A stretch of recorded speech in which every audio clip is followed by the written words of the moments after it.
안녕하세요. 안녕하세요. 콘텐츠 좋아요입니다. 지난 영상 그리고 또 지난 영상에 이어서 웹소설 지금 시작하려는 지망생들을 위한 강의 계속 하고 있는데요. 오늘은 어떤 거죠? 이번에 진행할 강의는 우리가 가장 어려워하는 거 다 구상 다 해놨어요. 다 해놨는데 이제 쓰기 시작해야 되는데 어떻게 구성해야 될까? 사실 저도 너무 어려운 부분 중 하나입니다. 제가 이거 김영하 작가님이 네네. 팟캐스트 같은 거 하셨어요? 옛날에. 지금도 네네. 하시는지 모르겠는데 근데 그때 그런 이야기를 팟캐스트에서 들었어요. 소설이 구상까지는 너무 재밌는데 쓰는 게 재미없다고. 그러니까 쓰는 게 너무 어려운 거예요. 그만큼 그런 분한테도 어려운 거예요. 맞습니다. 그러니까 여러분 일단 절망하지 마시고 이걸 들어서 좀 가이드로 삼아서 조금이라도 수월하게 하셨으면 좋겠습니다. 네. 강의 시작과 동시에 저번에도 강조를 드렸고 저저번 영상에서도 강조를 드렸는데 왕도는 아닙니다. 왕도는 아니고 이게 약간 책임 회피하고 밑밥 가는 그런 느낌이 아니라 정말 이대로만 쓰면 된다라는 그런 내용은 절대 아닙니다. 다만 여러분들께서 처음에 정말 뜬구름 잡는 것 같다, 안개 속에 있는 것 같다 라고 했을 때 뭔가 지표가 되어줄 수 있는 그런 내용이 됐으면 하는 바람입니다. 자, 우리가 1화에 대해서 좀 얘기를 해볼 때 요새는 이제 프롤로그가 없는 작품도 되게 많고 또 1화로 바로 시작하는 작품도 되게 많은데 공통적으로 변하지 않는 게 하나 있습니다. 이제 뭐냐면 이 작품은 주인공이 독자한테 처음으로 보여주는 이야기입니다. 그래서 이야기가 들어가야 되거든요. 그런데 처음에 가장 많이 시작하는 내용이 설명인 경우가 너무 많습니다. 맞아요. 정말 너무 많습니다. 설명도 괜찮아요. 도입부, 흥미로운 도입부가 설명으로만 이루어지고 끝나는 경우도 있거든요. 예를 들어서 저는 정말 보고 압도당하는 도입부다라고 생각을 한 게 어떤 작품이냐면은 철혈강과 사냥개의 핵이라는 작품이었어요. 그 작품은 도입부가 딱히 뭐 주인공한테 뭐 대사가 있는 것도 아니고 어떤 특별한 뭐 사건이 막 되게 절절하게 묘사된 것도 아닌데 읽는 순간 압도당하고 빨려 들어가 버립니다. 그리고 딱 시작을 돼요. 우리가 정보를 전달하는 게 절대 나쁜 건 아니에요. 결국에는 소설은 1화를 볼 때 독자들이 정보를 얻을 수 있어야 되거든요. 보면서 독자들이 주인공이 이런 배경을 가지고 있고 이렇게 사건이 일어났었고 이런 상황을 겪어가지고 회귀했네, 환생했네, 앞으로 이렇게 하겠네 이런 내용들이 다 정보거든요. 근데 그 정보를 전달하는 방식에 대해서 좀 차이가 있을 것 같습니다. 작품들을 놓고 쭉 비교를 해보면은 어떤 작품은 설명만으로 모든 걸 해결하려고 하는 작품이 있는 반면에 어떤 작품은 사건을 통해서 자연스럽게 보여주는 그런 예시가 있거든요. 또 이번에도 회사원을 좀 예시로 들면은 주인공이 보통 처음에 1화를 구성을 할 때 힘든 상황에서 많이 시작을 하잖아요. 그런데 이제 그 힘든 상황을 예시를 한번 들어볼게요. A 작품이 있는데 A 작품은 처음에 힘든 상황을 주인공은 설명을 쭉 해요. 어떤 사람이고 어떤 경력을 가졌고 몇 년 근무했고 어떤 팀에 있고 어떤 직급을 가지고 있고 설명을 쭉 찹니다. 쭉쭉쭉쭉 하고 오늘 퇴사 통보를 받았다. 희망퇴직이었다 하면서 사인을 하고 나오는 길이었다. 마음이 너무 괴로웠다 라고 하면서 설명하는 것도 나쁘진 않겠지만 어떤 작품은 이렇게 쓸 수도 있거든요. 시작하는 장면이 희망퇴직을 권고받는 장면에서 시작을 하는 게 좋지 않을까 생각이 됩니다. 어떻게 되냐면 처음에 대사를 치는 거죠.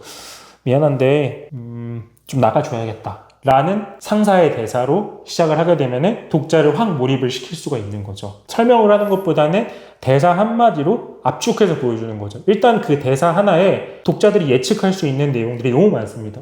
미안한데 퇴사해줘야겠다, 희망퇴직 해줘야겠다 라는 대사를 보고 나서 주인공이 회사에 쫓겨나는 건가? 어떻게 되는 거지? 회사에 복수하는 내용인가? 회귀해가지고 다시 회사 다니는 내용인가? 이런 예측들을 할 수 있다는 거죠. 대사 하나로 담을 수 있는 정보의 추상적인 양이 설명 여러 줄에 담긴 거하고 거의 비슷하다고 보시면 좋을 것 같아요.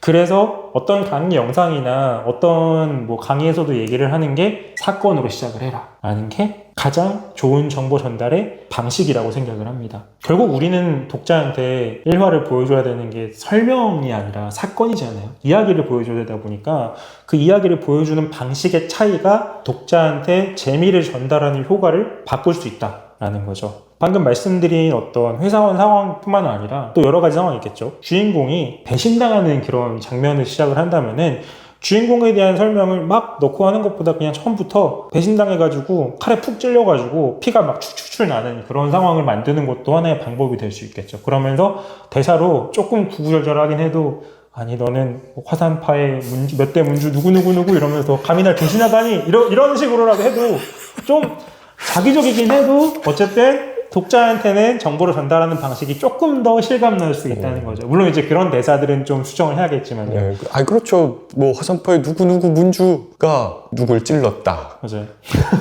뭐 그런 거보다는 그 방금 말한 게 더 낫죠. 네. 맞습니다. 그래서 뭐 아니면은 그냥 무협 독자들은 너무 익숙하니까 뭐 남공 누구누구가 막 찔렀다 이러면은 남공세가에서 주인공 배신했구나 이런 식으로 대충 예측이 가능하니까 대사로 좀 더 치환을 할 수 있는 건 치환을 하고 치환을 하면서 아니면 뭐 옆에 이제 쓰러져 있는 뭐 아무래도 동료인 친구인 친한 친구인 것처럼 보이는 애가 죽어가면서 말하는 거죠. 누가 배신자야 이러고. 그러면 이제 거기서 누가 지금 배신을 당하고 있는 상황이구나 이걸 알 수 있으니까. 사실 그 작품에 흔히 등장하는 그죠. 그 말 많은 클리셰들이죠. 캐릭터들 있잖아요. 그런 캐릭터들이 다 작가 편의를 넣어놓은 거거든요. 맞아요. 사실 그런 캐릭터들이. 그래서 여러분들께서는 상황을 전달하는 방식을 설명보다는 사건을 좀 일으켜라 라고 말씀을 드리는 겁니다. 아까 주인공이 해고를 좀 이제 당하는 그런 장면이라든가 아니면은 뭐 어떤 도입부 같은 것들을 굳이 내가 설명으로 간단하게 처리하겠다 하면은 방랑기사로 살아가는 법. 이 작품 1화에 도입부를 보시면은 몇 줄 안 돼요. 몇 줄 안 되는데 그거 하나만으로 많은 것들을 설명하고 많은 것들을 예측하고 많은 것들을 기대하게 만듭니다. 1화가 어떻게 되어 있냐면은 1화가 이렇게 시작이 돼요. 김요한은 불의의 사고로 죽은 뒤 신성제국의 기사 가문인 H 가문의 용력을 갖고 태어났다. 그리고 나서 17년이 지났다. 김요한은 여기서의 삶이 그렇게 만만하지 않다는 걸 인정할 수밖에 없었다. 딱 3개의 문단이거든요. 근데 이 3개의 문단만으로 독자를 확 끌어당기는 그런 마력이 있습니다. 이 작품 나온 지 좀 됐거든요. 이제 꽤 됐죠 이거. 꽤 됐는데도 저는 이만한 도입부를 정말 손꼽을 정도의 재미라고 생각을 해요. 3개의 문단만으로 독자를 멱살 잡고 확 끌어오는 거예요. 그 다음에 그 옆에다가 속삭이는 거예요. 내 작품 이런 거야 못 나가게 이렇게 속삭이는 거예요. 일단 한번 확 끌어당긴 다음에 독자가 발 뺄 틈도 안 주고 끌어당기고 얘기하고 그 다음에 이제 얘기가 자연스럽게 전달이 되는 거죠. 그래서 좀 이런 도입부 부분은 어떻게 보면은 좀 그런 게 있는 것 같습니다. 스킬적인 요소가 있는 것 같습니다. 그래서 처음부터 막 나는 보면서 엄청나게 막 효과적으로 전달할 거야. 엄청나게 막 진짜 스킬풀하게 연출 막 기가 막히게 해가지고 넣을 거야. 라는 쪽으로 접근하시기보다는 정확하게 내가 보여주고자 하는 거를 조금 더 내가 할 수 있는 효과적인 방식으로 보여주는 게 좋다라는 거죠. 도입부를 방금까지 설명을 드렸는데 이제 또 하나 말씀을 드려야 될 거는 프롤로그에 필수적으로 들어가야 되는 내용들이 몇 가지가 있습니다. 작가로서 말씀해 주신다면 어떤 게 있을까요? 일단 주인공이 누구인지. 있습니다. 그게 너무 중요하고요. 그리고 이게 나올 때도 있고 안 나올 때도 있는데 앞으로 이 소설이 어떻게 전개될 거인지 맞습니다. 그거를 알려주는 경우가 있어요. 보통은 초반에 그게 나와야 되거든요. 그리고 이것도 조금 늦게 나오는 경우도 있어요. 근데 방금 말씀드린 것도 좀 늦게 나오는 경우가 있지만 주인공의 매력 같은 것도 왜냐면 맞습니다. 주인공이 매력적이지 않으면 또 안 따라오거든요. 아무리 기대가 돼도 맞습니다. 그 정도인 것 같아요. 그 3가지 네. 정말 잘 말씀해 주셨는데 사실 이 3가지만 처음에 넣을 수 있어도 일단 1화는 먹고 들어가는 거라고 생각을 합니다. 사실 지금까지 정말 저도 많은 작품을 써왔고 작가님께서도 많은 작품을 쓰셨지만 1화에서 독자가 거의 절반 정도 떨어져 나갑니다. 맞아요. 아무리 내가 노력을 해도 1화에서는 결국에는 1화는 일단 들어보고 유입된 독자들이 뭐 프로모션이든 뭐든 들어보고 취향 안 맞으면 과감하게 나가는 거기 때문에 결국에 우리는 내가 할 수 있는 한도 내에서는 최선을 다해가지고 이 안에서 재미를 챙겨주는 게 좋아요. 모든 독자를 잡을 수 있다는 거는 정말 어려운 문제입니다. 맞아요. 찍목하러 온 사람들이 이제 취향에 맞으면 남는 거잖아요. 맞습니다. 대부분은 절반 정도는 거기서 보고 에이 뭐야 이러고 나가는 경우가 너무 많죠. 그러다 보니까 우리는 결국엔 1화에서 그나마 이제 취향에 맞아가지고 있는 독자분들을 위해서 잡아놓을 방법을 강구해야 되는데 첫 번째가 아까 말씀드린 좀 더 효과적으로 정보를 전달하는 방식, 예를 들어서 사건을 투입해가지고 사건을 일으켜서 독자를 일단 몰입을 시켜라 라는 게 첫 번째 문제였고, 두 번째는 주인공이 말씀해 주신 것처럼 주인공이 어떤 인물인지 보여주는 거. 주인공이 어떤 인물인지 보여주는 거는 아까 말씀드린 것처럼 나는 화산파의 누구누구 문주 이런 얘기가 아니라 자연스럽게 사건을 통해서 충분히 보여줄 수 있습니다. 아까 말씀드린 회사원 예시로 들면은 해고를 당했어요. 해고를 당하는 그 장면으로 독자한테 설명해 줄 수 있는 거죠. 예를 들어서 해고를 얘기하는 상사가 그래 너 한 20년 고생했는데 아는데 20년 고생한 거 알고 네가 실적 높은 것도 아는데 사정이 그렇게 됐다 이렇게 얘기하면서 괜히 이제 주인공한테 미안하니까 약간 띄워주듯이 얘기를 하는 거죠. 뭐 10년 전에 큰 건 하나 땄지 이스라엘이랑 해가지고 그러면서 주인공이 양력을 독자는 눈치채지 못한 사이 정보 전달하는 방식으로 읊어준다든가 이런 식으로 전달하는 것도 있고, 아까 말씀드린 그 스킬풀한 영역이다라고 말씀드리는 게 약간 이런 건 것 같아요. 약간 정보를 전달하는 방식이 자연스러운가 자연스럽지 않은가, 이제 그런 것들은 이제 쓰다 보면 조금씩 익혀지는 거고, 읽다 보면 아 이렇게 할 수도 있는 거구나 라고 볼 수 있는 거기 때문에 요거에 너무 이제 집중하지 않으셔도 괜찮을 것 같고, 결국에는 사건을 통해서 주인공이 누구인가를 보여주는 거다. 이게 일단은 두 번째가 될 것 같습니다. 사실 첫 번째 사건을 보여준다라는 측면이랑 거의 맥락을 같이 한다라고 볼 수 있겠죠. 네, 두 번째가 뭐였죠? 말씀해 주신 것 중. 기억이 잘 안 나는데. 주인공, 앞으로 무슨 일이 벌어질 것이다. 맞아요. 다음 이야기 전개. 재미 요소죠, 결국은. 네네네. 앞으로 독자들이 기대하는 요소. 맞습니다. 그러니까 여기에 이제 뭐 주인공의 목표도 들어가 있을 거고. 맞습니다. 이 요소에. 그런 걸 또 예시로 들어보자면은, 그렇게 해고를 당해가지고 결국에는 주인공이 특히 나라까지 떨어져요. 그렇게 해고하는 사건이 나온 다음에 단순히 해고만 당하고 끝난 게 아니라 해고 당하고 나서 그나마 남은 거는 퇴직금, 회사에 대한 분노 이거밖에 없는데, 그 퇴직금을 사기를 당한다거나 아니면은 정말 이 퇴직금까지 받고 나오려고 했는데 뭔가 일이 생겨가지고 그 돈 다 잃고, 문피아식으로 가자면은 이혼까지 당하는 뭐 그런 스토리로 간다면은 이제 독자들이 여기서 예상할 수 있는 건 되게 명백해지겠죠. 기대할 수 있는 것도 되게 명백해지고요. 주인공이 회귀해가지고 다시 뭔가 좀 하려고 하겠구나 라는 그런 내용으로 흘러갈 수 있는 거죠. 기대감을 주는 거는 결국에는 주인공이 앞으로 뭘 하겠구나 라는 좀 그런 내용들의 암시를 심어주는 거죠. 직접적으로 표현해도 아무 문제가 없습니다. 예를 들어서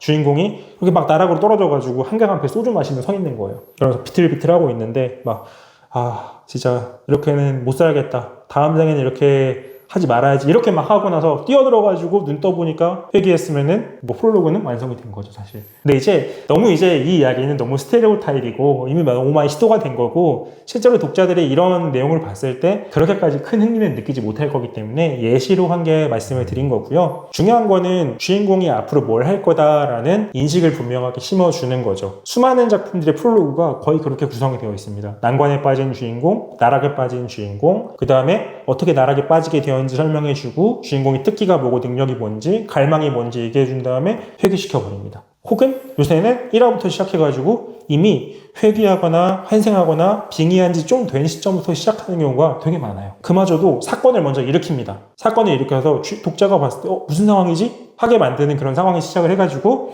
그 사건 하이라이트에서 주인공이 등장해가지고 뭔가 해결을 하는 거예요. 그리고 나서 그 사건이 마무리될 즈음이나 사건 중간에 빙의하고 한 열흘 된 것 같은데 진짜 시간 안 간다, 혹은 회귀한 지 2년, 이 세상이 참 만만하지가 않다, 이런 식으로. 아니면은 현대인들만 쓸 법한 그런 어떤 단어라든가 대사 같은 걸 슬쩍 읊어주면서 얘가 회귀했습니다, 얘가 혹은 빙의했습니다, 이런 것들을 살짝 읊어주는 그런 스킬적인 부분도 있을 거고요. 전달하는 방식은 되게 다양한데, 결국엔 프롤로그 안에는 아까 말씀드렸던 주인공의 사건, 독자를 한 번에 이해시킬 수 있는 그런 사건이 들어가야 되고, 그 다음에 목표적인 부분들, 주인공이 앞으로 뭘 할 것인가, 이런 것들에 대한 얘기도 들어가야 되고, 그리고 주인공이 어떤 인물인가에 대한 정보도 분명하게 들어가야 된다라고 좀 말씀을 드릴 수 있을 것 같습니다. 그래서 프롤로그를 쓸 때는 너무 어렵게만 고민하지 마시고, 일단 내가 독자한테 이 이야기의 매력을 알려준다라고 가시면 좋을 것 같아요. 근데 여기서 제가 첫 번째 강의 때 말씀드린 것처럼 뭐 하지 마세요, 이렇게 말씀드린 강의가 많아서 그렇게 말씀 안 드리겠다고 했잖아요. 근데 이거 하나는 말씀드려야 될 것 같아요. 세계관을 독자한테 너무 설명하려고 하지 않으셨으면 좋겠어요. 제국력 435년 네. 정말 요새는 그런 분들이 없어요. 정말 없는데 요새는 여전히 이제 여전히 문피아에서 가끔 그냥 아무거나 눌러보거든요. 여전히 많아요, 그런 거 아직도. 그렇군요. 네. 그래도 요새 좀 신인 작가분들 글 투고 들어오는 거 보면은 이제 그런 작품들이 많이 안 보여 다행이다고 생각을 했는데 여전히 있었군요. 네. 그래서 이런 방식뿐만 아니라 연도 설명하면서 어떤 전쟁이 있었고 이런 것들에 대한 설명뿐만 아니라, 그런 설명으로 시작하는 내용뿐만 아니라 추가적으로 내가 짜놓은 세계관을 독자한테 이런 거다 하고 보여주는 게 있어요. 세계관이라고 하는 거는 저는 이 작품의 매력을 느꼈을 때 비로소 독자가 보기 시작하는 그런 내용이라 생각을 하거든요. 심해의 마법사라고 하는 문피아 작품이 있어요. 그 작품도 보면은 지금까지 나왔던 판타지 소재 장르하고 너무 설정이 좀 달라요. 실제로 그 설정에 빠져가지고 보신 독자들도 있어요. 그렇다 해서 그 작품이 설정으로 모든 걸 승부를 본 작품은 아니거든요. 어쨌든 독자한테 몰입시킨 방식은 주인공하고 주인공이 이야기하고 사건이었습니다. 그 사건으로 시작을 해서 자연스럽게 세계관에까지 매력을 느끼게 만드는 작품이었었거든요.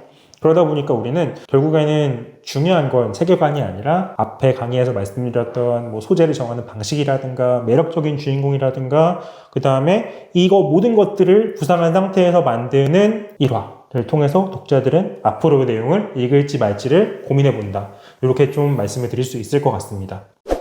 그래서 결국에는 프롤로그에 대한 내용을 좀 더 추가로 해보자면 결국 우리는 프롤로그를 씀으로써 독자한테 2화, 3화, 4화를 몰입시킬 수 있어야 되는데 중요한 건 1화에서 떠난 독자는 다시는 2화를 읽지 않습니다. 그렇죠. 거의 대부분은 그렇죠. 약간 이런 경우는 있어요. 읽은 지 너무 오래됐는데 프로모션 보고 들어왔다. 아 맞다 그때 그 작품이잖아. 안 읽어 이러고 다시 나가는 경우도 있거든요. 독자의 기억력은 생각보다 되게 좋아요. 1화 읽어보고 한번 뇌리에 나오면은 몇 년 뒤에 봐도 아 그것도 그때 그거잖아 이러면서 안 읽고 그냥 넘어갑니다. 그 취향이 그만큼 확고하거든요. 예, 뭐 사람마다 좀 몇 년 지나 바뀔 수도 있긴 하지만 어쨌든 1화의 목적은 독자한테 2화 3화, 4화, 5화를 읽을 만한 그 원동력을 만들어주는 거라서 이걸 꼭 기억해 주셔야 돼요. 이거 다음 화에 나오는데 다음 화에 재밌어지는데 하고 프롤로그에 넣을 내용을 밀어버리면 안 된다라고 생각을 합니다. 1화에서 내가 전달할 수 있는 정보들은 분명하게 전달을 하는 게 좋습니다. 분량이 너무 길어지면은 깎아내고 내가 정말 1화에 필수적으로 전달해야 되는 내용이다 라고 생각을 하신다면은 1화를 날려버리지 마시고 1화 안에 최대한 우겨 넣으시고 날릴 수 있는 건 날리고